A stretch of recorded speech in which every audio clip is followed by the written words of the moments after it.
Eh bien, bonjour à toutes et à tous. Ceux qui sont en train de rentrer, n'hésitez pas à vous installer. Bienvenue pour cette table ronde que nous allons co-animer avec Philippe Buron-Pilâtre ici présent. Je ne suis pas sûr qu'il soit fringant ce matin, mais... Bonsoir, si, je me suis couché de bonne heure, moi. Voilà, donc cette conférence sera captée et rediffusée, donc si tu pouvais éviter de nous mettre dedans, comme tu le fais d'habitude. Je ne parle pas de l'université, des banquiers, de tout ça. C'est déjà fait. C'est déjà fait. Ouais, c'est déjà fait, j'ai déjà pris les SMS qui allaient bien. Donc bonjour à toutes et à tous, on est sur cette conférence pour la 10e édition qui vise un petit peu à regarder dans le rétro et à regarder aussi droit devant, avec 6 invités qui nous ont fait le plaisir et l'honneur d'accepter notre invitation. Merci à vous. Ils vont passer successivement sur cette scène. On va les questionner. Enfin, je sais pas, normalement, c'est pas très méchant. Déjà, un petit retour, c'est une chose que généralement on sait, c'est-à-dire que quand on a un point, on sait où on en est. Quand on a une droite, on a une ligne droite. Et au bout de 10 éditions, on a 10 points pour former une courbe et donc une trajectoire. Et on va aussi accueillir des invités qui, depuis un certain nombre d'années, sont dans le système, si je peux m'exprimer ainsi, et qui vont nous aider dans leur domaine respectif à compléter un petit peu ça, à regarder ce qui s'est passé, quels étaient les éléments clés, et puis ce qu'ils attendent peut-être pour demain. C'est quand même l'exercice qu'on demande à la plupart des intervenants sur Gênes. Ou alors, un invité que l'on va excuser, Bernard Trevelot, qui est l'ancien directeur du Centre Affaires Lorraine Nord de la Caisse d'épargne, qui est maintenant élu de Morhange et qui, malheureusement, au dernier moment, a été obligé de remplacer son maire et est vraiment désolé de ne pas participer aujourd'hui à cette table ronde. Ce qui est dommage, parce que c'est vrai que les aspects financiers, mais on pourra les traiter différemment avec nos invités. Mais c'est vrai que le poids et l'impact du financement dans le financement de toute cette vague numérique a quand même été assez important et peut-être difficile à déclencher. On va voir aussi avec nos invités ce que ça donne. Alors, par ordre de présence sur scène, nous avons le plaisir d'accueillir Michel Onfray, tout à l'heure, président de la compagnie du Diamantaire, start-upper manager. Il est aussi enseignant vacataire à l'Université de Lorraine. Et à l'époque, il y a un peu plus de 10 ans, il était directeur délégué de Synergie C2EI. Et il avait beaucoup de mal à évangéliser, notamment les élus. Nous aurons après une femme, Sandrine, Heitz-Spann, c'est bon? Alors, docteur en sciences de gestion et maître de conférences à l'Université de Lorraine, elle enseigne le marketing digital, la distribution, les fondamentaux du marketing, à l'IUT et à l'IAE de Metz. En troisième, Frédéric le surnomme la crevette, vous verrez pourquoi, qui est CEO de Vivoca. Donc, ce n'est plus tout à fait une start-up, mais une société qui brille actuellement. Et qui, là, ça sera intéressant, à l'époque, il y a un peu plus de 10 ans, était encore étudiant à l'Université de Lorraine. Autant dire qu'il voyait ça un peu différemment. En quatrième, nous avons le plaisir d'accueillir Maxime Grosjean, président fondateur de Gaming Engineering et surtout président de l'association French Tech East. Avant, c'était Lorraine Tech. Il nous racontera un petit peu cette progression. On fait partie des métropoles en France French Tech. En cinquième position, lui, il a commencé dans les startups, mais ça s'est vite arrêté. Philippe Hainaut. Philippe Hainaut, qui est directeur de la mission économie numérique à l'Eurométropole de Metz, et qui était un start-upper avant l'heure. Il nous racontera ses problèmes qu'il a rencontrés à l'époque. Et nous terminerons par un Parisien meusien, Sylvain Fievé, qui est l'initiateur d'un média connu qui s'appelle Alliancy, et qui est un entrepreneur engagé en faveur du travailler ensemble pour innover plus vite. On a un peu réduit ta présentation, mais voilà les personnes que vous aurez, donc qui ont toute légitimité à évoquer ce qu'ont été les 10 ans qui viennent de s'écouler. Et je vais repasser la parole à Fred Schnur, qui va raconter comment, dans un bistrot de Metz, l'aventure de Gênes est née. Alors oui, alors on va faire rapide sur cette partie-là. L'idée, c'est surtout d'être sur cet exercice, de regarder ce qui s'est passé, de regarder ce qui va se passer.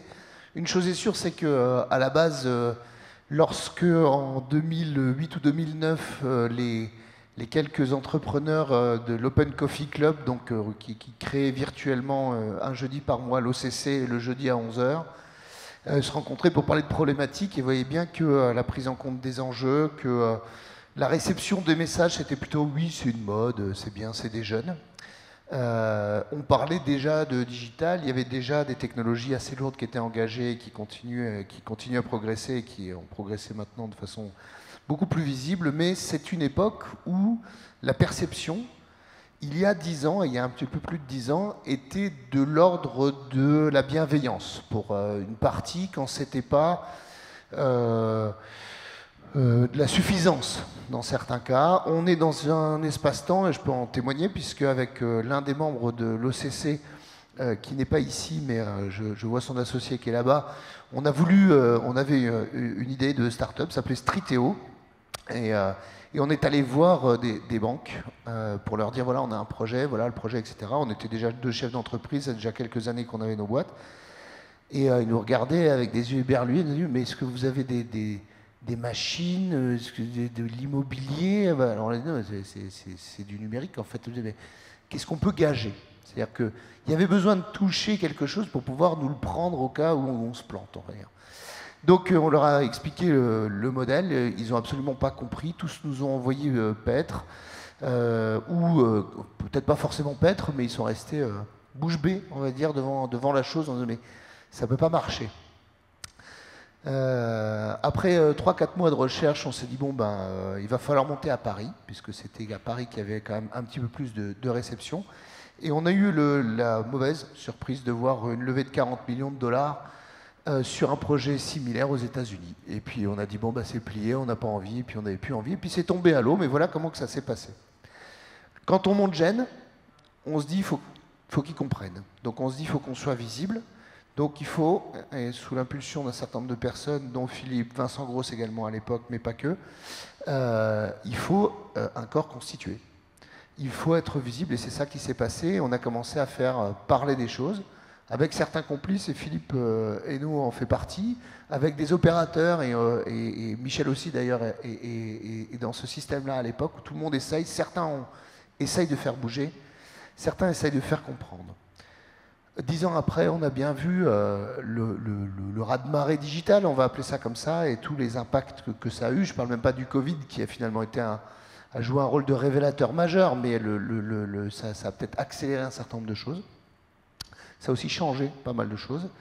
Mais toujours est-il qu'aujourd'hui, se passer des outils numériques, se passer Doctolib, par exemple, pour ne prendre que ça sur la phase de Covid, mais se passer d'Uber, enfin, il y a tellement de choses sur la commande vocale, il y a tellement de secteurs qu'en fait, il est assez compliqué aujourd'hui de déterminer quel est le secteur qui n'est pas impacté ou n'a pas été impacté de façon majeure.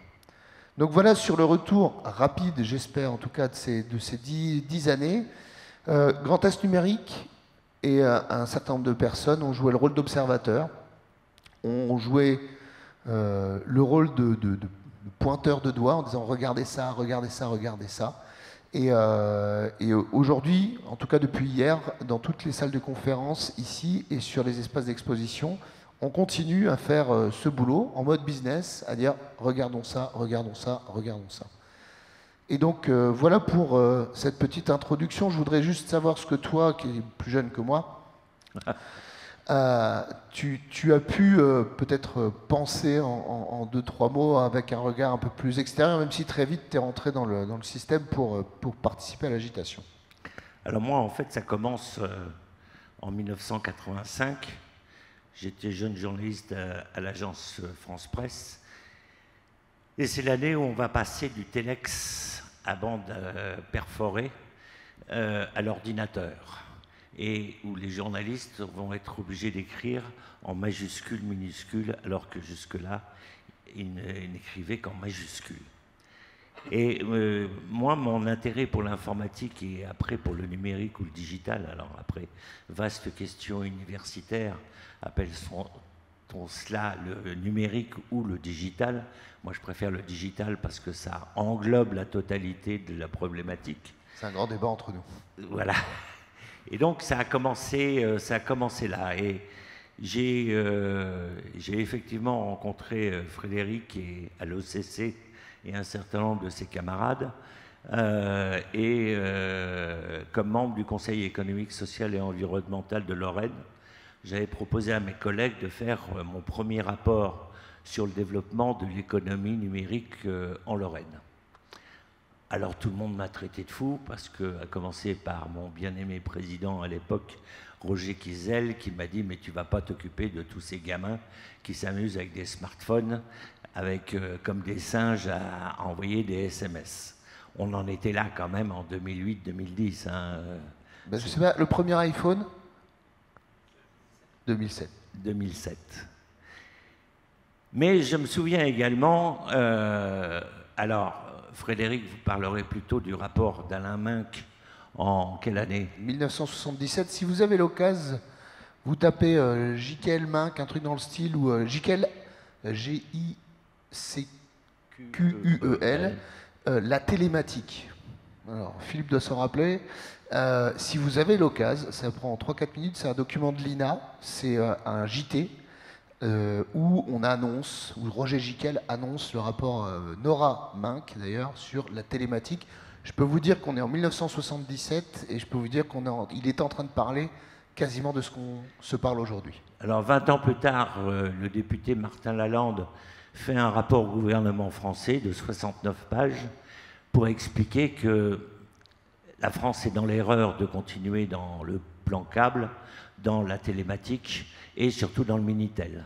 Et là, le PDG à l'époque France Télécom lui fait savoir, vous n'y pensez pas, le Minitel, ça rapporte tellement, notamment la messagerie rose, qu'il est hors de question qu'on prenne un système Internet qui a été développé à la demande des militaires américains par des hippies dans les universités américaines. C'était la vision de la France sur Internet. Donc, effectivement, on a pris beaucoup de retard à cette époque-là. On a une chance dans notre région, et j'en terminerai par là, l'engagement politique des nouveaux élus a été de fibrer entièrement la région Grand Est. On arrive à la fin. Il y a plein de choses qui ont été nouvelles, mais moi, ce que je retiendrai de ces 10 ans, c'est qu'on a eu quand même souvent l'impression de prêcher dans le désert et que ça a été très compliqué de convaincre les élus, très compliqué de convaincre même l'université au départ. Et que finalement, aujourd'hui, tout le monde fait un petit peu de digital, mais on en parlera sur l'avenir des 10 ans. C'est quand même, on n'est pas sorti de l'auberge. Ouais, la conclusion qu'on peut en tirer, c'est qu'il faut savoir écouter, il faut savoir suivre un petit peu les tendances, écouter les signaux faibles, écouter ceux qui font, et pour pas louper le coche, il faut aussi, et on ne peut pas réellement s'en passer, un système politique qui a le nez pour et qui s'assied dans les salles de conférence pour écouter ce qui se dit. Et bien entendu, il y a l'infra. Maintenant que l'infra est posée, On va peut-être accueillir notre premier invité. Michel Onfray. Merci Michel de te présenter à nous. Tu as le siège qui t'attend ici. Bonjour Michel. Bonjour Fred. Donc j'attaque par une question simple et rapide. Est-ce que tu as le souvenir, dans les années 2010-2012, on est sur 10 ans au doigt mouillé, de ta situation, de la situation et, comme disait Philippe tout à l'heure, de avoir l'impression de te battre contre des moulins à vent peut-être? J'ai surtout le souvenir d'une évolution très rapide à partir de 2013, des profils qui venaient nous voir pour créer des entreprises. Faut se dire que quand on est en 2010, la région ne finance pas, ne finance pas du tout le numérique. Hein. Ah non, ça, non. On finance du palpable. Moi, je travaillais dans une structure d'accompagnement de l'innovation, et l'innovation à cette époque-là, c'était plutôt l'industrie. C'était plutôt des machines d'électro-érosion, stérolithographie, des choses qui aujourd'hui ont plus de mal à être financées, donc ça va sans doute changer, mais que le numérique. Donc on finançait du palpable, on finançait des investissements en machines et de l'emploi. Alors on avait aussi un profil d'entrepreneur qui était différent, c'était des gens qui avaient des formations de niveau Bac+2, donc des techniciens qui se mettaient à l'entrepreneuriat, qui pour vivre cette aventure, qu'on était très diplômés à l'époque, on avait plutôt dans les grands groupes. Et puis justement, il y a eu ce shift à partir de 2010-2012 où des gens ont commencé à réussir dans le e-commerce, à donner des idées à ceux qui avaient des diplômes en se disant ben, nous on n'est pas plus cons que les autres. Ils avaient aussi un vécu à l'international, donc une autre connaissance de ce qui était possible. Et puis ben, le numérique a permis aussi de diffuser de l'innovation ici sur les territoires. Ces profils-là, je me rappelle d'un des premiers dossiers que j'ai présenté à Philippe Pénaud à l'époque, c'était Vivoca. Et Philippe me dit, bah, des profils comme ça, d'habitude, on les voit dans la Silicon Valley, pas à Metz. Et nous, on a essayé de prouver que c'était possible ici. Alors, c'est sûr qu'au début, pour les gens qui étaient dans l'écosystème de l'entreprise, c'était difficile de voir ces jeunes avec des t-shirts et puis des cheveux longs dire, bah, nous, on va faire des millions d'euros de chiffre d'affaires. Voilà, ça n'a pas été facile. Je me mets aussi à leur place. Hein, c'était une rupture dans leur mindset. Le mindset et c'est vrai, la SAP, c'était quelque chose de caractéristique. C'était jean, basket, surtout pas de cravate, voire plutôt t-shirt si c'est possible, avec un message. Et le style importait peu. C'est vrai qu'on pouvait retrouver ce contraste de façon très très forte dans les soirées networking où on voyait bien. Et d'ailleurs, il faut noter qu'à l'époque, on était assez rare à porter un jean dans ceux qui accompagnaient. Aujourd'hui, on voit des start-upers qui sont justement en chemise et des start-up managers, ceux qui les accompagnent, qui sont en jean et t-shirt pour faire plus jeune. Alors si on a peut-être un ou deux temps forts, un ou deux pivots sur les 10 dernières années, et jusqu'à aujourd'hui, mais avant de se tourner vers l'avenir, un ou deux pivots que tu as pu détecter, qui sont pour toi des éléments ou des moments caractéristiques. Alors tu as parlé du switch déjà à l'instant, mais qu'est-ce qui a fait qu'à un moment ou un autre, ça a embrayé? Alors, il y a eu un alignement de planètes, donc déjà des profils différents, donc qui étaient en capacité à porter des projets ambitieux, qui immédiatement pouvaient viser l'international parce qu'ils maîtrisaient la langue. Et puis aussi un alignement au niveau des sources de financement. Hein, donc on commençait par comment on peut renforcer des fonds propres. Donc on a des gamins qui viennent et qui ont 4 000 € pour créer une start-up qui veut changer le monde. On n'a pas la culture anglo-saxonne où on a un réseau de business angels ou d'investisseurs privés assez développé. On y travaille et aujourd'hui c'est en train de s'améliorer très fortement, mais à l'époque on n'avait pas ça. Donc on a utilisé les associations de prêts d'honneur pour renforcer ces prêts d'honneur, ce qui a permis à la Banque publique d'investissement de poursuivre. Ensuite, les banques se sont mis aussi à prêter, parce que les banques ne prêtaient pas à l'époque sur ce type de projet, se sont mis à prêter en allant chercher eux-mêmes des garanties, puis en se disant bien que si on prend des garanties sur 200 000 € à des gamins, bah, la garantie elle vaut rien, le premier dépôt de bilan, on la fera sauter. Donc on a pu financer ces projets, puis la région aussi s'est mis à financer le numérique, et puis ça a été possible. Et est-ce que les startups ont encore de l'avenir? Moi, je suis persuadé qu'elles ont de l'avenir. Alors évidemment, le niveau d'exigence, parce que tout l'écosystème a mûri, les banquiers, etc. Donc, on a l'habitude de rencontrer maintenant vraiment des business plans qui sont ambitieux, mais le niveau d'exigence est monté. Mais les startups, oui, bien sûr, ont de l'avenir. Est-ce que les Gilets jaunes n'ont pas stoppé le développement de la Startup Nation voulue par l'actuel président de la République? Sale question, Philippe. Tu la poses à Fred? Non, quoi, je pense pas qu'il faut opposer ces deux mondes. Je pense que on a besoin de locomotives et puis aussi de rêves, de se dire que ici, nous en région, on peut avoir des entreprises qui vont changer le monde. C'est pas opposable aux Gilets jaunes. Il y a combien d'entités en Lorraine et dans le Grand Est qui s'occupent de digital aujourd'hui? Est-ce qu'il n'y a pas un risque d'illusion avec tout le monde fait un peu de digital? Est-ce que ça risque pas de handicaper l'avenir? Alors ça, je sais pas.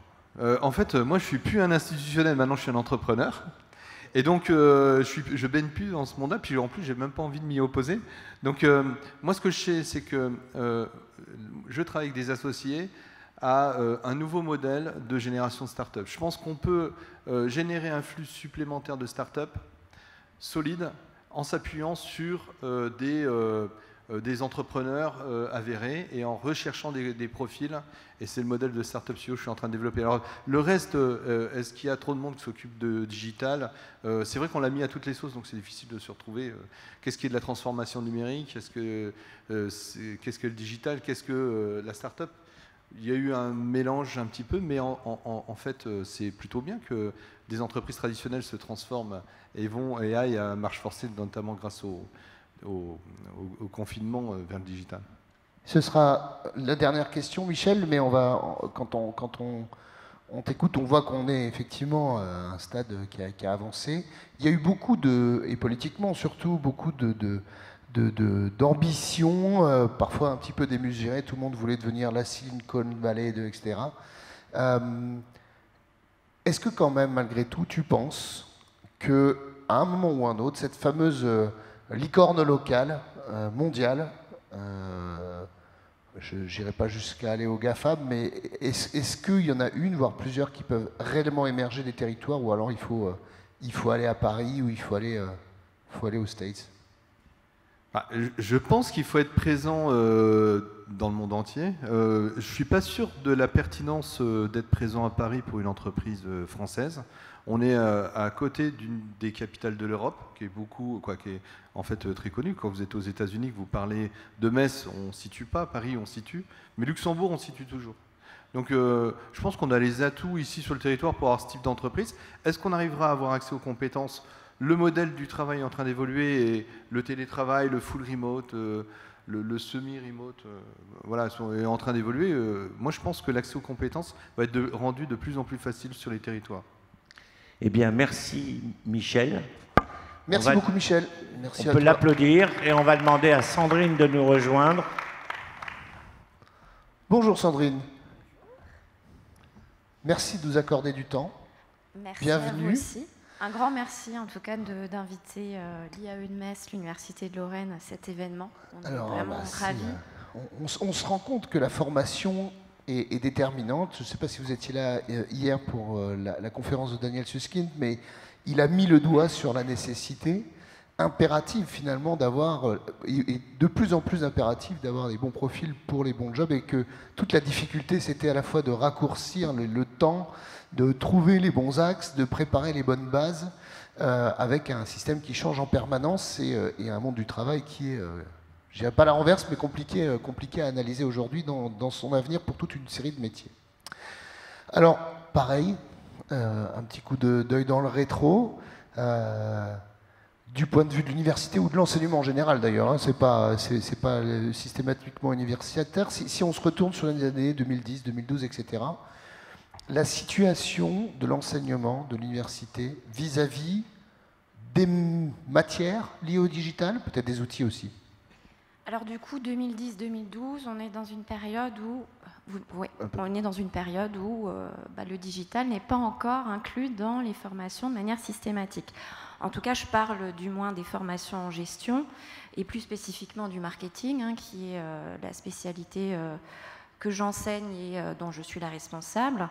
Et c'est vrai que, ayant fait une thèse en plus sur le comportement du consommateur, son comportement d'achat sur Internet et en magasin, il y a une forme de frustration. On se dit, mais finalement, entre la réalité du marché et l'enseignement qu'on est en train de donner, on voit qu'il y a un petit gap. Et dans cette période-là, 2010-2012, c'est plutôt à l'initiative individuelle des enseignants de se dire « je vais ajouter dans tel et tel cours une pointe de digital ».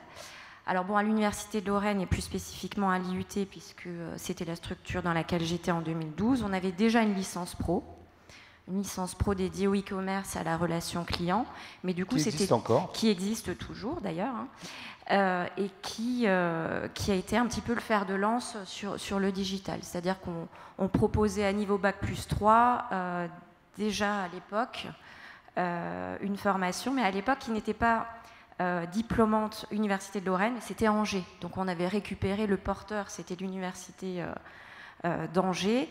Et finalement, ça a été pour nous le démarrage pour se dire est-ce que ça fonctionne? Est-ce qu'on peut mettre en place? Est-ce qu'il y a les entreprises suffisantes pour prendre des alternants? Puisque c'est toujours une licence professionnelle qui va se transformer en BUT, donc Bachelor universitaire de technologie. Actuellement, c'est en train de se transformer. Mais en tout cas, il nous fallait être sûr aussi qu'on ait les entreprises en capacité d'avoir des besoins en digital. Oui, parce que c'est ça, c'est un écosystème autour des formations, et on se rend bien compte que c'est déjà difficile de monter des formations, c'est très très long, et que les besoins sont considérables, mais qu'il n'y a pas forcément le nombre de formations, mais peut-être aussi parfois pas forcément le nombre d'étudiants, je ne sais pas. Si on doit mettre en lumière peut-être une ou deux grandes étapes qui ont vraiment changé les choses jusqu'à aujourd'hui, en tout cas, ce seraient lesquelles? Alors du coup, sur les 10 dernières années, et étant donné que l'université fonctionne sur un rythme de 4 ans pour renouveler les formations, on ne peut pas faire tout et n'importe quoi. On aimerait bien parfois changer d'une année à l'autre un programme ou ouvrir une formation, mais c'est pas possible. On est tenu par le ministère d'un certain rythme qui est de 4 ans. Et bien effectivement, vers 2015-2016, je crois que c'est là qu'on s'est rencontrés, qu'on a commencé à travailler ensemble, justement sur une proposition d'offre de formation au niveau master, puisqu'on avait remarqué que le besoin sur la licence professionnelle sur des postes plutôt d'exécution, ça commençait à bien tourner, mais qu'on avait aussi besoin de passer un cran au-dessus et notamment d'avoir des managers en capacité de mieux comprendre le digital. Donc c'est là qu'on s'est finalement rencontrés, qu'on a fait des ponts et que la formation a pu ouvrir en 2018, en tout cas le master marketing-vente, parcours marketing digital à l'IAE de Metz. Alors, en tant que femme, vous n'avez pas échappé à la question sur l'absence des femmes dans le monde digital. On parle de 10 à 12% seulement de femmes. Dans vos étudiants, est-ce que vous sentez... Parce qu'avant, on disait les parents n'envoient pas leurs filles dans le métier de l'informatique, c'est du technique, c'est pas fait pour elles. Enfin, je ne sais pas au nom de quoi on peut dire ça. Mais le digital, c'est quand même beaucoup plus soft. Oui, c'est beaucoup plus vaste. C'est vrai que si on part sur l'informatique pure, moi je me souviens que j'ai débuté ma carrière sur des formations informatiques pures de codage.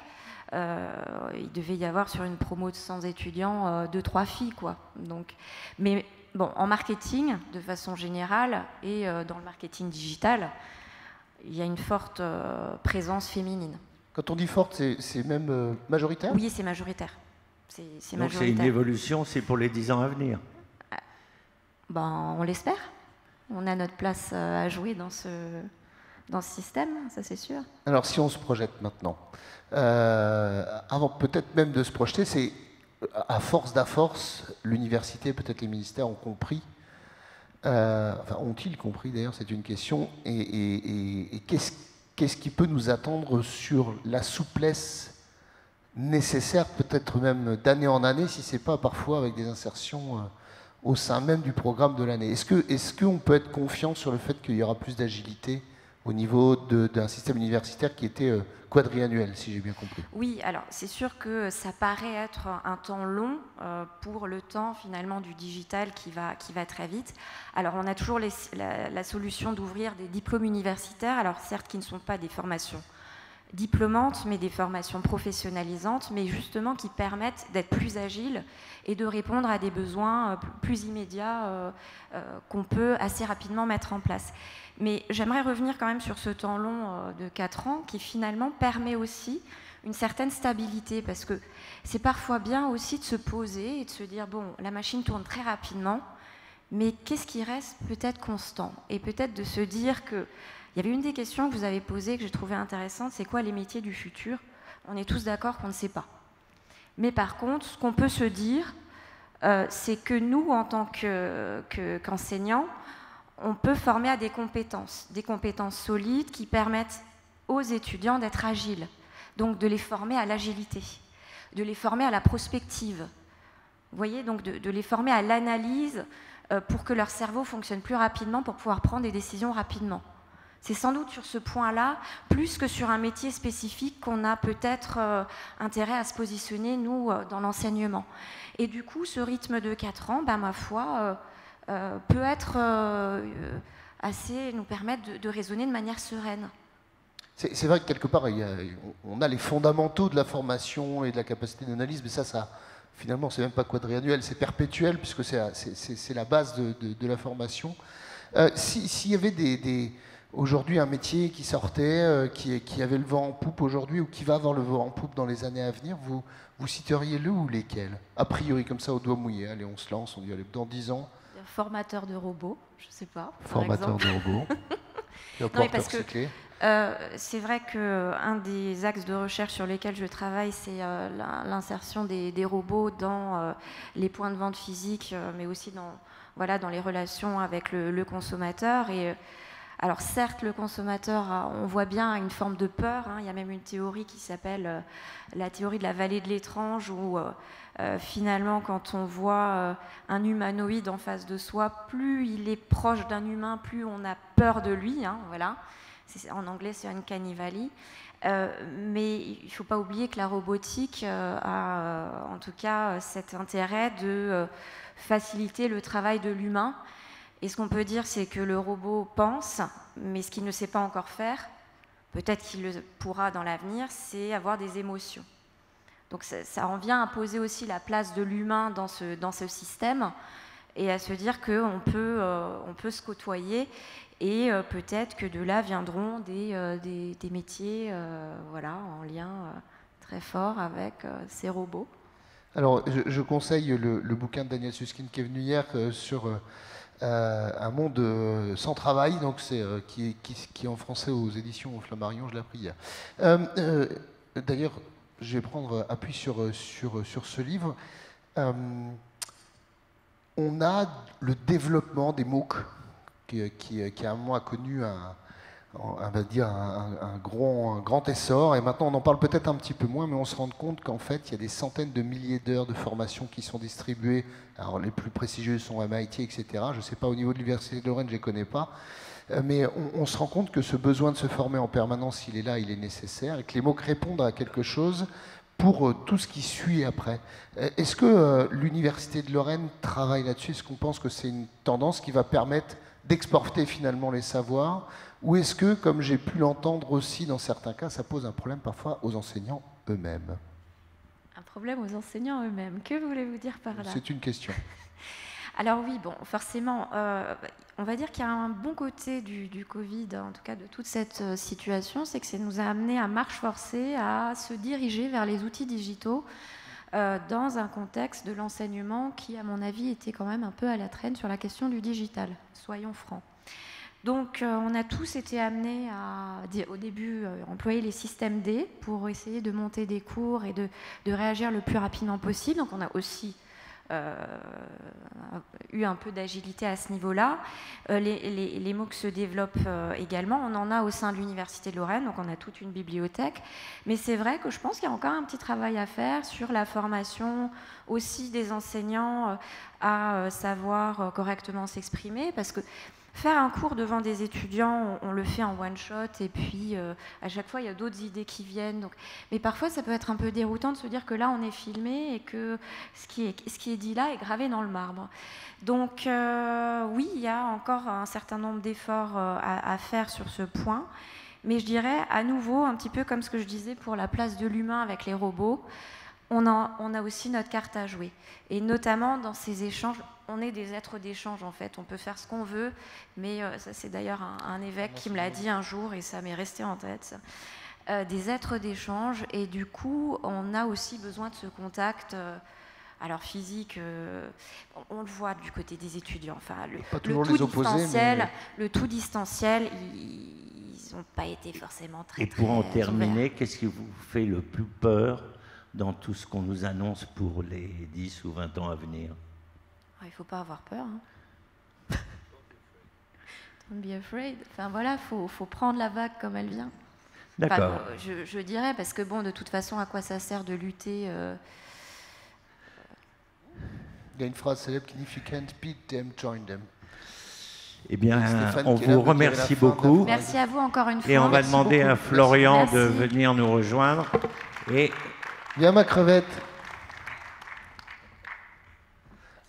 Florian Guichon, effectivement étudiant dans cette fameuse séquence de il y a 10 ans. Je vais peut-être laisser Philippe poser la première question, parce que je sais qu'il t'aime bien.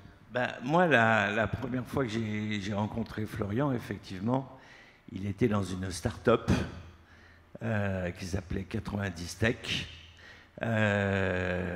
au cours d'un hackathon. Et il est venu vers moi en me disant il y a des choses que je sais faire, mais ça me fait diablement peur de parler devant le public. Donc on a passé quelques minutes à essayer de lui trouver les mots forts, les éléments de langage, les mots-clés pour qu'il puisse s'exprimer. Voilà, il a changé, puisque maintenant, effectivement, il est COO de Vivoca, qui est une belle entreprise lorraine. Il y a 10 ans. Et donc, il y a 10 ans, tu voyais ça comment? Alors, T'as quel âge il y a 10 ans? 21. 21. Donc j'ai 31. Et déjà, si mes souvenirs sont bons, en effet, à l'époque, quand je monte 90 Tech, on est des jeunes gamins, mais on a déjà compris qu'on ne voulait pas bosser comme la plupart des gens. Parce que quand tu as ça, quand c'est inné, quand tu es entrepreneur, mécaniquement, tu as envie de briser les règles, tu as envie de fonctionner différemment, tu t'en fous un peu. Et d'ailleurs, Philippe, tu fais partie, comme toi Fred, vous faites partie des gens qui avaient déjà un comportement un peu étrange pour les instituts de l'époque. Positif, du coup, ça a créé des changements. Comment je le voyais? J'avais pas vraiment d'idée, je voulais juste faire quelque chose d'autre et je voulais pas être un salarié classique. La preuve, quand je revends 90 Tech, je deviens salarié, je tiens 1 an et demi, je m'engueule avec le patron, je réentreprends. C'était le mécanisme positif. Et en effet, il y a 10 ans, je ne savais pas parler. J'espère que ça s'est amélioré et puis voilà. Il répond pas. Non, elle est bouche bée maintenant, c'est l'âge. Et Vivoca, est-ce que ça peut illustrer les 10 ans qui viennent de s'écouler? Alors, si on parle le fait d'arriver à lever de l'argent, à intéresser des jeunes, à monter... À pivoter. Et à piloter. Bien sûr. En fait, d'une façon très transparente, Vivoca, on a eu cette chance énorme, on a toujours fonctionné à l'affect. C'est-à-dire qu'on a recruté les gens sur le fait de qui ils étaient, pas de ce qu'ils avaient fait. Aujourd'hui, les diplômes, ça fonctionne très bien dans plein de secteurs d'activité, mais tu prends quelqu'un d'HEC qui a fait une école de commerce, ça veut pas dire qu'il sera bien meilleur que quelqu'un qui tape dedans depuis 5 ans. La technique, c'est un peu pareil. On a plein d'autodidactes qui sont devenus monstrueux. Et nous, on a créé la boîte avec de l'affect. Alors, ça a d'autres sujets, d'autres débats, un manque de compétences. Mais les compétences, ça s'apprend. Donc, en fait, Vivoca, on s'est lancé d'une manière à toujours essayer de bouger un peu les lignes. Si on parle des levées de fonds, on s'est intéressé. Mais je pense qu'à l'affect, qu'en étant nous-mêmes, l'important, c'est de travailler dur, c'est d'être fort dans sa tête, et puis c'est juste d'avancer. Tous les mécanismes, on les a oubliés depuis longtemps. J'ai jamais regardé une école sur un CV. Ça fait bien longtemps que je le fais plus, malheureusement. Mais ça fait partie du jeu. Alors, sur les 10 dernières années, pour prendre cet exemple de Vivoca, Vivoca a changé. Et c'est une des caractéristiques de cette économie, c'est qu'elle est capable, ou des fois elle est contrainte plutôt, de pivoter Bien sûr. en cours de route. Et c'est ce qui a sauvé et propulsé finalement Vivoca. C'est un des marqueurs des 10 dernières années, de l'exemple même de cette économie. Si tu peux rapidement nous dire ce qui se passe, nous donner un petit peu cette phase. Bah, bien sûr. En fait, Vivoca, quand on se crée et on crée la première smart box domotique qui s'appelle ZAC. En fait, on fait Google Home avant Google Home. Sauf qu'on fait ça en 2015. Donc c'est génial, tout le monde y croit. Déjà, il y a un sujet, il y a ceux qui trouvent le produit incroyable et ceux qui l'achètent. C'est deux types de personnages un peu différents. Et ce qui se passe, c'est qu'en fait, avec le temps, il y a Google et Amazon qui arrivent. Et là, c'est plus David contre Goliath. C'est trois gamins contre le monde entier. C'est intouchable. Mais on se dit, s'il y a une démocratisation comme ça qui se fait sur la reconnaissance vocale, parce que pour contextualiser, Vivoca, en fait, on est spécialisé en reconnaissance vocale, on fait de la voice command tout simplement, avec une particularité, tout ce qu'on fait, c'est en offline. Il n'y a pas de connexion Internet, tout est dans des données privées, et ça nous a permis justement, quand on a fait ce pivot, de passer de B2C à B2B, surtout un changement technologique fort. Maintenant, on a 130 clients actifs, dont Thales, dont le CEA, dont Framatome, dont Suez. On a commencé à vraiment changer, mais ce qui nous a permis de le faire, c'est aussi que les gens ne sont plus là pour un titre, ne sont plus là forcément pour une mission, ils adorent changer. On n'a pas de turnover, c'est quasiment les mêmes personnes depuis 5 ans. Alors on a un peu plus on est 35 maintenant, donc ça a bien évolué, mais globalement, c'est toujours, je reste convaincu que les personnes qui ont le bon mindset et qui se traînent, un peu la loi du dinosaure et du caméléon, bah, t'es un caméléon, tu t'adaptes. Alors, tu as 31 ans, tu as un certain point de vue sur la vie qui est forcément différent de Philippe qui a 6 ans de plus que toi, je crois, 7 ans de plus que toi. Il y a un zéro qui manque. Dis-nous ce que toi tu crois de peut-être d'un ou deux éléments caractéristiques qu'on n'a pas encore détectés, qu'on n'a pas, ou qui c'est des signaux faibles ou quelque chose qui va encore pivoter, changer. Alors je ne parle pas forcément de Vivoca, je parle économiquement parlant, oui, économiquement ou peu importe, sociétalement parlant. Mon avis, il est que, alors, je ne peux pas trop parler sur l'aspect économique parce que mes connaissances à ce niveau-là peuvent être relativement limitées. Par contre, je peux parler du mindset. Nous, on se rend compte d'un truc, c'est que, en tout cas dans un écosystème numérique, digital, on peut parler de blockchain, crypto-monnaie, intelligence artificielle, on n'est plus capable de recruter quelqu'un juste par le salaire, par le titre, par l'ambition de carrière. Nous, quand on embauche quelqu'un, on y croit à fond, on se dit dans 3 ans, il fera autre chose. Dans 5 ans, il fera autre chose. Et c'est pas grave, c'est la vie, c'est les mécanismes, c'est comme ça. Enfin, quelqu'un qui a fait 20 ans dans une boîte qui vient dans ma boîte, j'ai peur. Je me dis vraiment, mais tu as fait 20 ans autre part, est-ce que tu vas être capable de t'adapter au fait que chez nous, ben, j'exagère un peu le trait, mais il n'y a pas d'horaire, c'est juste travailler dur, c'est s'éclater, il n'y a pas de règles politiques internes, en tout cas on n'en veut pas.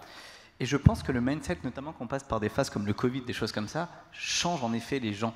Le télétravail, le remote, ce genre d'éléments, aujourd'hui, la règle numéro 1 pour recruter un dev, c'est plus le salaire. C'est est-ce qu'il peut bosser de chez lui? Est-ce qu'il peut bosser de Bali? Est-ce qu'il peut bosser...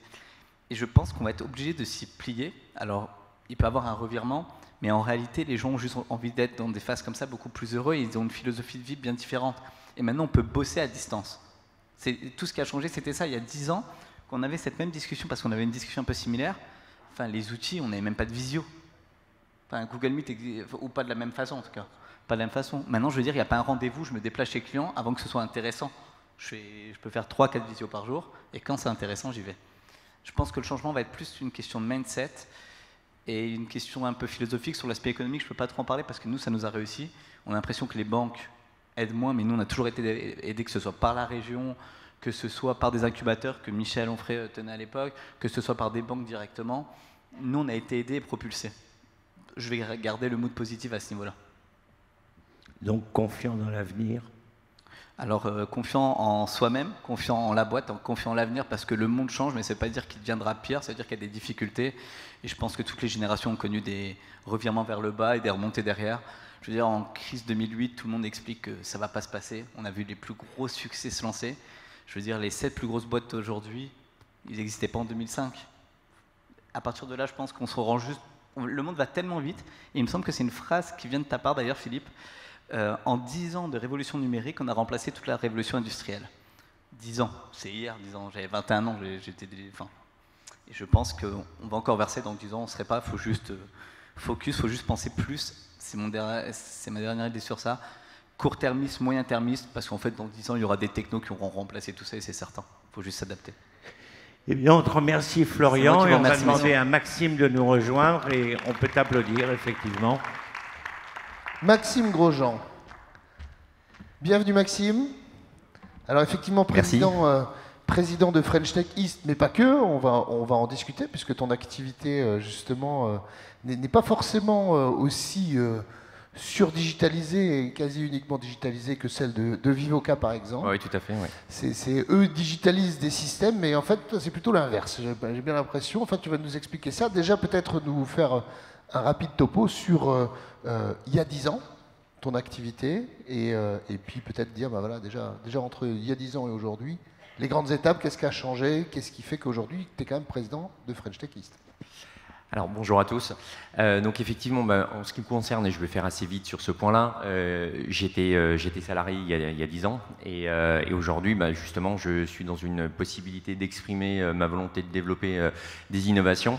Et c'est vrai que ces changements-là sont hyper importants pour justement permettre aux personnes de se réaliser et de mener des projets à bien, de réaliser des innovations pour qu'elles se concrétisent sur le marché. Donc il y a 10 ans, j'étais dans une position de salarié où j'avais un cadre. Là, aujourd'hui, c'est moi qui définis le cadre. C'est vrai que ça change beaucoup les choses. Ce qui est intéressant d'avoir été salarié, c'est de se mettre dans la peau du salarié aussi, quand on est dirigeant, d'avoir vécu des choses et d'avoir cette empathie pour comprendre justement qu'est-ce qui bridait le développement, qu'est-ce qui empêchait à la personne de se développer dans une entreprise. Et ça, je pense que c'est une expérience qui peut être aussi un atout quand on a eu cette expérience-là en premier lieu. Donc ça, c'est pour ce qui me concerne. Par contre, pour ce qui concerne les startups, c'est vrai qu'il y a 10 ans, en fait, l'écosystème n'existait pas. On commençait à s'intéresser à ce qu'étaient les startups en regardant de l'autre côté de l'Atlantique et de voir un petit peu ce qui se passait aux États-Unis sur ces sujets-là. Donc ça s'est beaucoup développé. Ce qu'on peut quand même noter, c'est qu'avec un regard, je dirais, positif sur ces 10 dernières années, c'est que les choses ont beaucoup changé. Que ça soit sur le plan politique, parce qu'aujourd'hui les politiques se sont saisis de ces sujets-là, que ça soit à l'échelle nationale, à l'échelle régionale. Donc on a une vraie attention de la part des politiques. Que ça soit également des banquiers. Tout à l'heure, on parlait des banquiers en disant ils étaient un petit peu réfractaires, mais en même temps, on peut les comprendre, c'est des gestionnaires de risque. Et de voir quelque chose qui se bouleverse aussi rapidement, il y a un système à embarquer, à faire évoluer. Et je pense qu'en 10 ans, les banques ont évolué. Donc, tout ça a très bien pris. On a des fonds d'investissement aussi qui ont aiguisé leur appétit en voyant certaines réussites qui se sont créées et qui se sont mis au service justement des startups et de leur capacité à se développer. Alors, entre les missions qu'avait au départ un peu de prospection Laurentech, aujourd'hui French Tech, c'est quoi? Alors effectivement, Laurentech a évolué en French Tech East. L'écosystème se structure parce qu'effectivement, s'il n'existait pas il y a 10 ans, et l'objectif c'était d'avoir une bannière sous laquelle les startups pouvaient se présenter. Aujourd'hui, tout ça se structure. Il y a des moyens aussi qui s'allient derrière le mouvement. Et donc Laurentech est devenu French Tech East dans un objectif, c'est d'avoir un écosystème qui était à l'échelle de la grande région, d'embarquer un plus grand nombre de startups pour que l'écosystème soit mieux dimensionné, pour que les coopérations entre les startups puissent se faire plus facilement, parce que les startups ont en général une spécialité et elles trouvent aussi des potentiels de développement ou de co-développement avec d'autres startups de l'écosystème. Donc l'objectif c'est ça, et de pouvoir accélérer le développement de l'écosystème startup sur la grande région. Ça, ce sont vos objectifs pour les années à venir? C'est les objectifs pour l'année à venir. En fait, on part du principe que on ne savait pas comment allait être l'actualité il y a 10 ans en arrière. Et là aussi, on est dans un monde où on ne connaît pas, on est dans une certaine incertitude. Et l'incertitude, en fait, elle se gère en prenant un petit peu de recul, en se disant qu'on est capable d'innover, de s'adapter. Et ça, c'est la capacité forte de l'écosystème de start-up. Donc, ce qu'on veut, c'est permettre à la tech de se lier avec l'industrie, avec d'autres écosystèmes qui sont des écosystèmes historiques, parce qu'en fait, il ne faut pas opposer les start-up avec le reste de l'économie, il faut savoir les allier. Et de se donner les moyens de traiter les grands enjeux que sont par exemple ceux de l'écologie, parce que l'écologie, ça se traite de différentes manières, par le digital, par le développement de nouvelles technologies qui vont répondre à ces enjeux-là. Et donc, si on veut appréhender les choses différemment, ça sous-entend qu'il faut innover, et c'est ce que font les startups en général. Voilà. C'est à mon tour. Oui, sur les labels, puisque oui, le label French Tech était Lorraine Tech était le premier, mais maintenant il y a quand même une évolution derrière de cet ensemble pour structurer l'ensemble de l'écosystème français sous des bannières. Sans ça, s'il n'y avait pas eu les labels, est-ce qu'aujourd'hui, finalement, cet écosystème il serait aussi développé, alors peut-être visibilité, je ne sais pas exactement comment que tu vas... Non, mais je pense que tu as raison. Je pense que ça a joué un rôle très important parce que au début, quand il y a un changement qui est brutal, forcément on perd la direction. On sait plus comment fédérer. Et la première chose, c'est d'avoir ce label-là, de pouvoir se retrancher derrière une philosophie et qui porte celui du label, enfin qui est porté par le label de la French Tech. Et ça a permis d'amorcer les choses. Donc ça se fait en étapes. Il y a eu cet écosystème qui s'est monté, cette dynamique qui s'est enclenchée, une structuration qui s'est faite majoritairement à l'échelle nationale parce qu'on voit qu'il y a encore un déphasage entre Paris et le reste du territoire. Il ne faut pas, je dirais, se voiler la face sur ces aspects-là. Mais c'est intéressant parce que le progrès qui se développe en région parisienne arrive aussi en région, dans les capitales. C'est pour ça aussi que c'est structuré au travers 13 capitales et qui ont justement le devoir de structurer tout ça. Et c'est ce qu'on est en train de faire, nous, sur French Tech East, et grâce à justement cette adhésion de l'ensemble du territoire. Si on se projette un peu, comme tu dis, c'est compliqué de se projeter. Alors on peut se projeter avec certaines certitudes, certaines formes d'incertitude, ou peut-être aussi en mode un petit peu utopiste, mais les utopistes d'hier sont ceux qui avaient raison aujourd'hui. Mais si tu dois nous dire, en sachant ce que tu sais, c'est-à-dire la façon dont vous avez structuré la chose, la façon dont il y a une stratégie qui est posée, je veux dire, on ne fait pas n'importe quoi du tout. Je suis membre du conseil d'administration de French Tech East, je vois bien comment que ça bosse. C'est carré, il y a plein de chefs d'entreprise derrière aussi, donc il y a une approche qui n'est pas... C'est une association, mais l'approche, elle est... l'approche, c'est celle d'une... En fait, l'idée, c'est de raisonner comme une start-up, en fait. Ouais, et effectivement, on peut avoir une vocation qui est intéressante, une dynamique qui est forte, et à un moment donné, il faut savoir la structurer, la mettre en œuvre, et on est sur cette phase-là, justement, avec donner des moyens à l'écosystème. Alors, c'est des moyens financiers, c'est des moyens humains, donc on recrute aussi pour pouvoir avoir des personnes qui sont sur le terrain, qui vont pouvoir aller à la rencontre des startups au quotidien pour justement les accompagner dans leur développement, parce que les startups ont tout un stade de maturité qui est variable selon l'avancée de leur projet, et les besoins ne sont pas les mêmes, donc il faut être proche de ces startups, et proche, c'est aller au cœur des startups.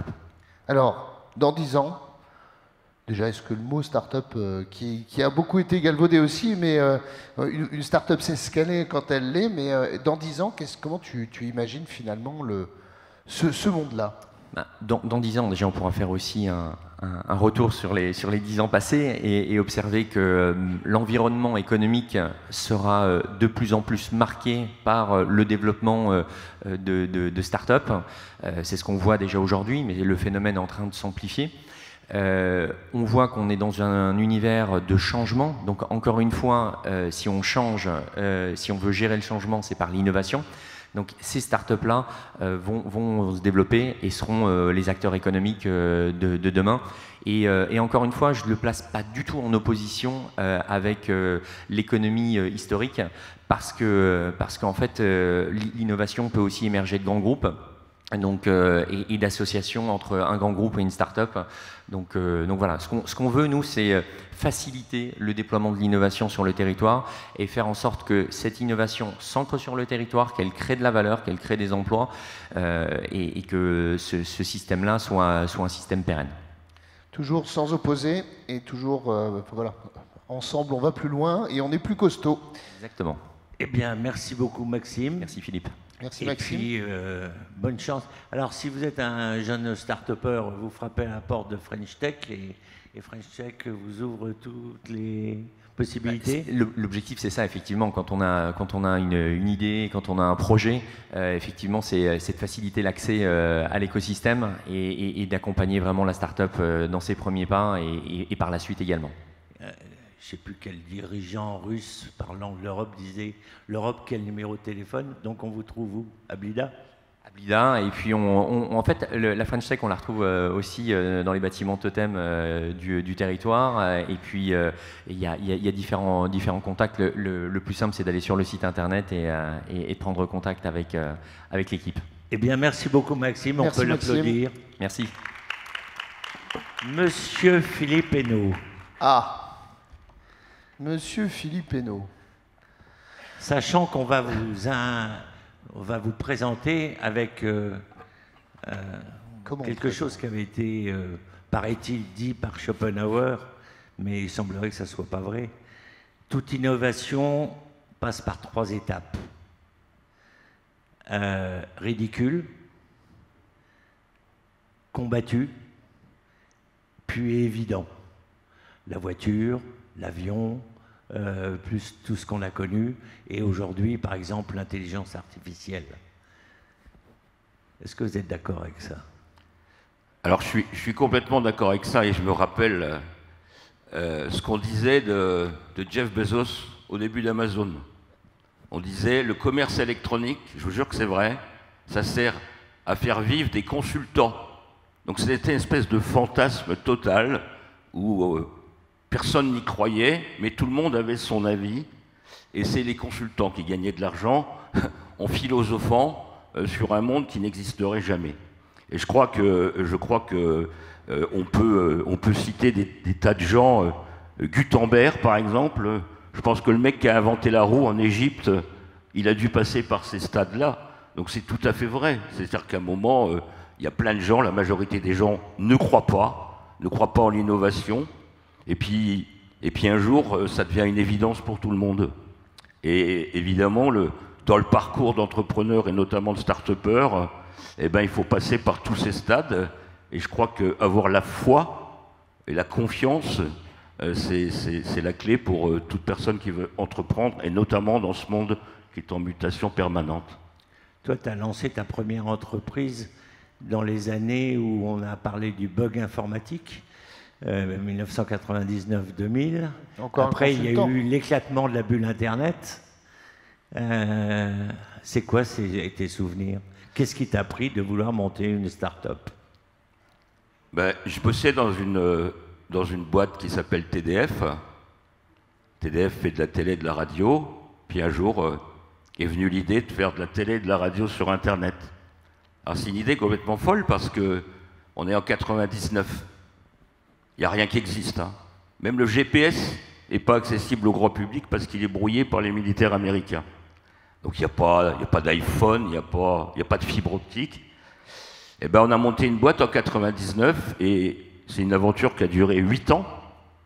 À la fin, on était à 3 millions d'euros de chiffre d'affaires, on est monté à 30 personnes, donc voilà, c'était... YouTube n'existait pas, iTunes n'existait pas. Et évidemment, ce que j'ai vécu là, c'est des gens qui croyaient que un jour, la majorité de la radio et de la télé passerait par Internet. Aujourd'hui, plus personne met un râteau sur son toit pour regarder la TNT. Donc cette vision-là, elle était juste. Par contre, il y a eu le 11 septembre, et après le 11 septembre, les millions d'euros, enfin les millions de francs d'ailleurs, à l'époque, qu'on avait levés, la confiance n'était plus là, et donc il a fallu travaillé, je fais des plans sociaux pour essayer d'équilibrer la boîte. Et j'ai vu à la fois cette impulsion positive qui consiste à croire positivement à l'avenir, mais aussi cette chute directe. Mais je crois que ça a changé parce qu'aujourd'hui, on a... quand vous m'avez invité, je me suis dit ça va être la réunion des anciens combattants. Mais en fait, ce qui nous unit, c'est pas qu'on est des anciens combattants, c'est qu'on est des combattants permanents. Parce que cette envie d'aider le jeune qui veut entreprendre, de convaincre les élus, pour mon cas, mais c'est vrai pour les banques, c'est vrai dans le monde de l'enseignement, c'est un combat permanent. Parce que pendant que nous, on progresse, et on pourra en reparler, d'autres territoires progressent. Donc c'est un combat permanent de devoir mener la lutte de ce monde qui change et dans lequel entreprendre est certes de plus en plus simple, mais peut être aussi de plus en plus compliqué, puisque tout évolue très vite. Est-ce que le rapport, toi qui es entre les élus et les startups ou le monde digital, est-ce que la vision des élus a changé ou est-ce qu'il y a encore un gap important? Alors, je vous ai ramené ça, c'est le dossier de presse de Gen 2. Alors, c'est pas Philippe et Frédéric qui sont en photo, mais j'ai relu le programme. Et je me suis rappelé que lors de Gen 1, qui avait lieu au CESCOM, j'étais intervenu pour dire il manque les élus dans la salle. Alors, à l'époque, je travaillais déjà dans une collectivité, et puis les élus, je les ai vus arriver. Je pense que, pour aller plus loin dans la réponse que vous avez posée à Maxime Grosjean, que le label French Tech, c'est-à-dire, je vous rappelle que l'annonce des lauréats French Tech en 2015 a été faite depuis New York. Et depuis New York, on a cité la Lorraine. Et du coup, on a pris conscience, les élus ont pris conscience de l'importance de cette économie un peu souterraine, du digital, du numérique. Donc oui, le rapport des élus a changé. Ceci étant, force est de reconnaître qu'il y a un événement majeur qui a changé tout. C'est confinement, crise sanitaire, on parlait de visio, Frédéric disait que serait le monde sans Doctolib ou d'autres trucs pendant le confinement. Donc je pense qu'aujourd'hui, il y a une vraie prise de conscience. Ce qui a aussi changé, c'est que en 2016, quand je faisais visiter Blida, on voyait les startups derrière une vitre, comme ça faisait un peu visite de zoo. Donc il y avait un intérêt marqué. Aujourd'hui, il y a un vrai engagement des politiques, il y a un vrai engagement. C'est vrai à Metz, c'est vrai à Nancy, c'est vrai à la région Grand Est. Et c'est vraiment très important qu'il y a beaucoup d'argent public. Ça manque peut-être d'argent privé pour aider des boîtes qui, après un premier développement, mais il y a quand même beaucoup d'argent public pour aider les entreprises. Il y a beaucoup de concours, il y a beaucoup de structures aidées par le public. Et donc oui, le regard a changé. Maintenant, il faut toujours aller plus loin. Alors, en tant que... Désormais, et depuis, on est complice sur Gen depuis le début, mais tu es un observateur interne du politique, des services, des collectivités. On sait que c'est essentiel et en même temps, on sait que c'est pas facile. On sait aussi que le système politique, d'une manière générale, les sachants, comme on les appelle, ont parfois du mal à être atteints par les messages, par les tendances, par les décisions qu'il faut prendre, et en même temps, c'est pas facile comme métier, si je peux me permettre de mettre ça. Aujourd'hui, est-ce qu'il y a une tendance qu'ils ont compris, qui va se dérouler dans les 10 prochaines années, sur lesquelles ils sont sérieusement en train de plancher? Alors, j'aurais tendance à dire que la notion de ce qu'on appelle la Smart City, mais plus largement du territoire intelligent, c'est quelque chose qui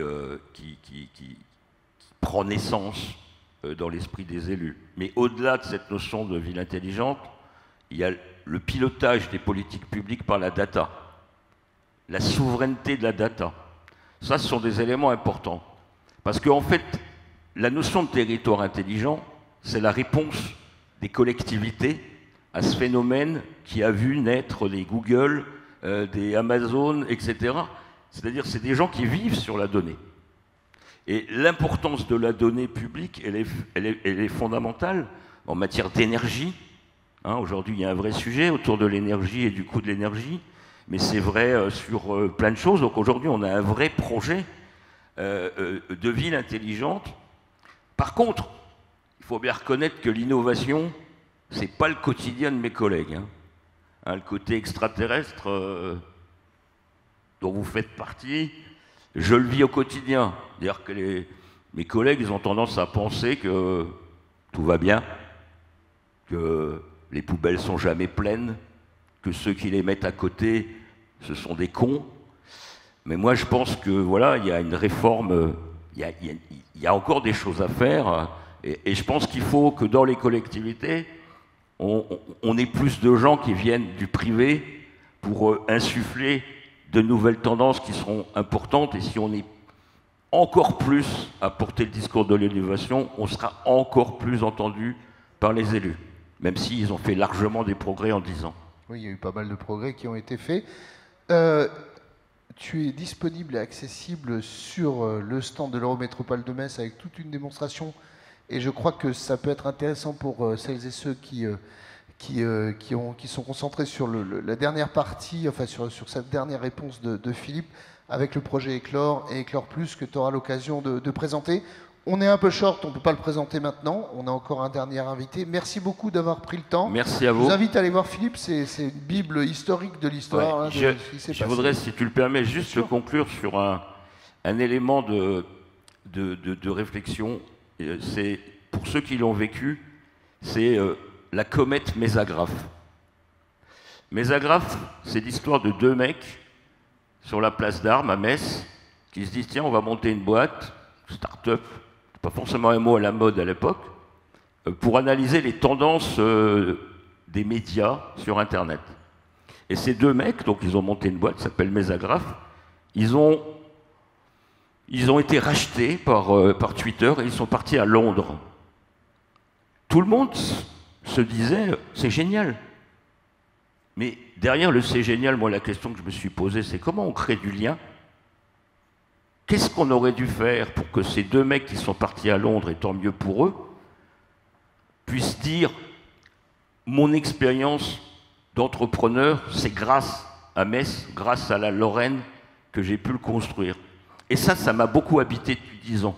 D'essayer de créer ce lien au territoire qui fait que nos entrepreneurs seront des formidables ambassadeurs pour nos territoires, et ce seront des formidables ambassadeurs pour des entrepreneurs pour venir entreprendre à Metz. Voilà, merci.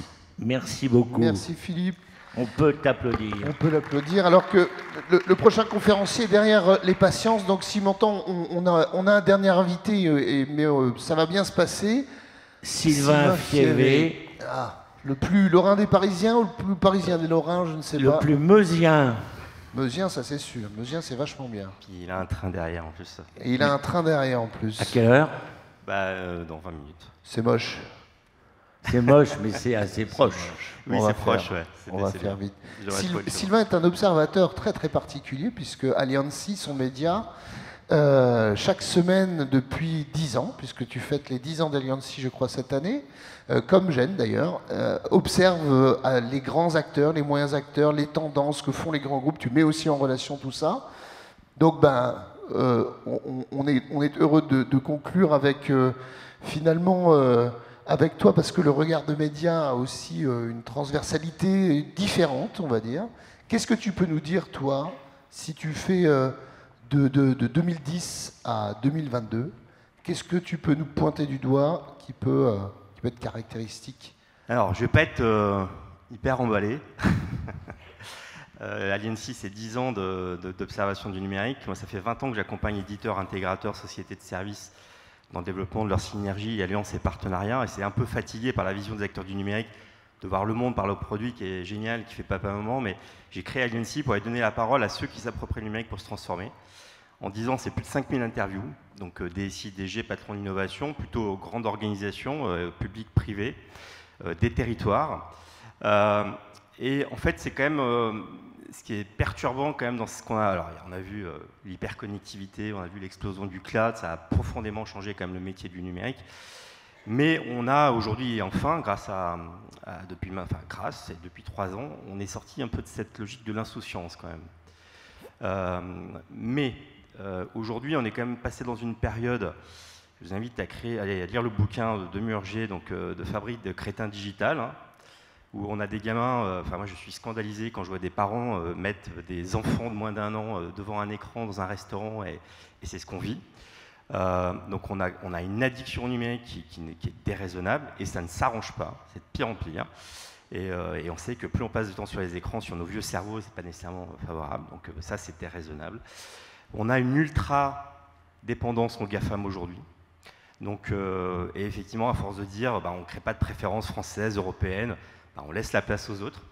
Donc ça aussi, l'avantage c'est qu'on en prend conscience sur notre souveraineté. On a des vraies questions de résilience aujourd'hui à se poser, donc parce qu'on est hyper dépendant de boîtes qui ne sont contrôlées par personne aujourd'hui.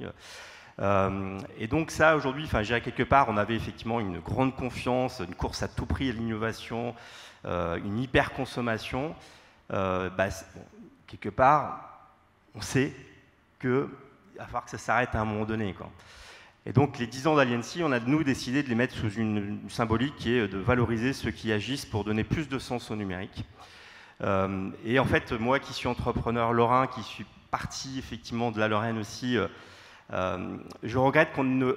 Alors il y a plein d'initiatives et les écosystèmes sont un levier indispensable, et toutes les initiatives French Tech sont évidemment géniales. Mais on ne va pas encore assez loin et assez vite. On a encore trop de territoires qui pensent savoir mieux faire que tout le monde, qui ne créent pas assez de passerelles. Et aujourd'hui, si on veut créer des champions européens et français, effectivement, il faut leur permettre de rayonner à l'international, il faut leur signer des commandes. Et il faut arrêter que les acheteurs de structures publiques ou privées pensent que les autres sauront toujours mieux faire que nos entrepreneurs français ou européens. Donc en fait, aujourd'hui, on est quand même dans cette logique de défiance.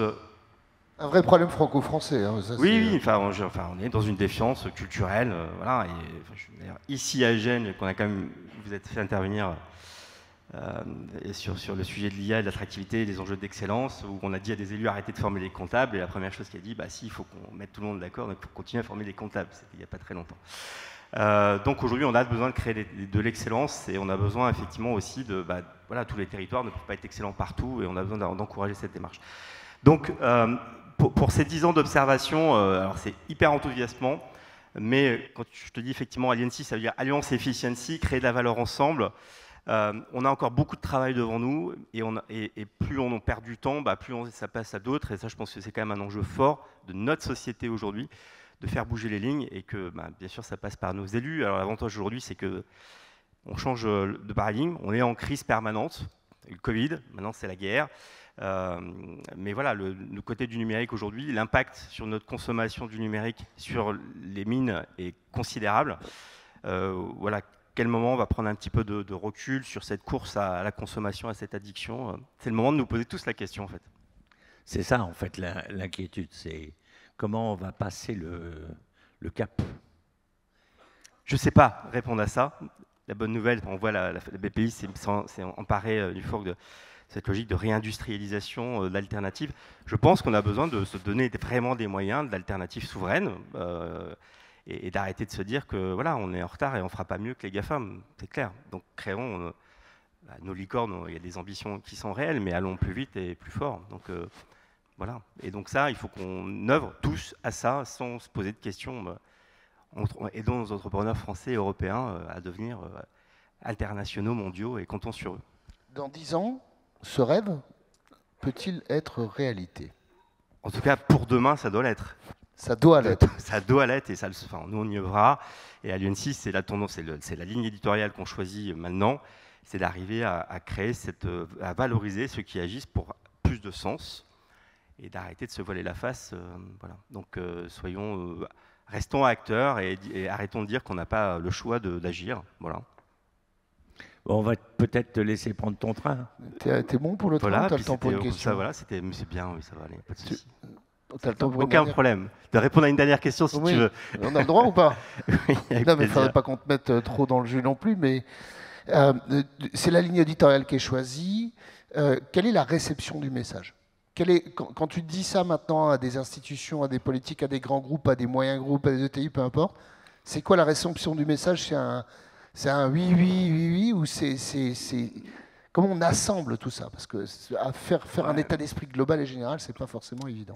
Oui, enfin, on a vu des grands groupes internationaux, français, Airbus et autres, mettre leurs données sur des clouds dépendants de réglementation voilà, étrangère et qui posent des questions. Donc aujourd'hui, il y a quand même une prise de conscience.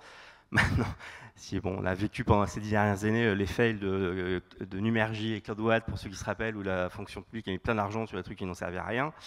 Et on n'a encore pas la solution à ça. On a créé GaiaX, qui est un sombre truc qui va servir à rien. On est capable de faire des usines à gaz et de trucs où on pourrait faire simple et efficace. Donc la bonne nouvelle, c'est qu'on en parle, mais je ne suis pas sûr qu'on ait encore toutes les solutions. Donc, bon, on a quand même un gouvernement qui est assez sensible à ça. Il faut aller encore plus vite et il faut que nos élus soient un peu plus tranchés. Mais aujourd'hui, oui, on doit créer une préférence européenne, on doit créer des champions européens. Et on a encore, voilà, enfin, on a OVH aujourd'hui qui a pas nécessairement, qui réinaugure son data center lundi, je crois, à Strasbourg. Donc on a des champions et il faut aller encore plus vite et avec eux. Donc, donc j'ai de l'espoir. Sinon, je ferai autre chose. Très bien, Sylvain. Merci à toi. Merci bravo en tout cas pour ces 10 ans. Hein, bon anniversaire aussi. Et bon anniversaire à Allianz. 12 décembre, 12-12-2022. Voilà, 10 ans pile. Très bien. Merci à toi. Avant de prendre ton train, tu vas voir Cléramont qui va te donner un sachet en papier craft qui appartient à l'histoire. C'est adorable. Merci beaucoup pour votre accueil. Merci. À bientôt. À bientôt. C'est l'heure de... Merci beaucoup.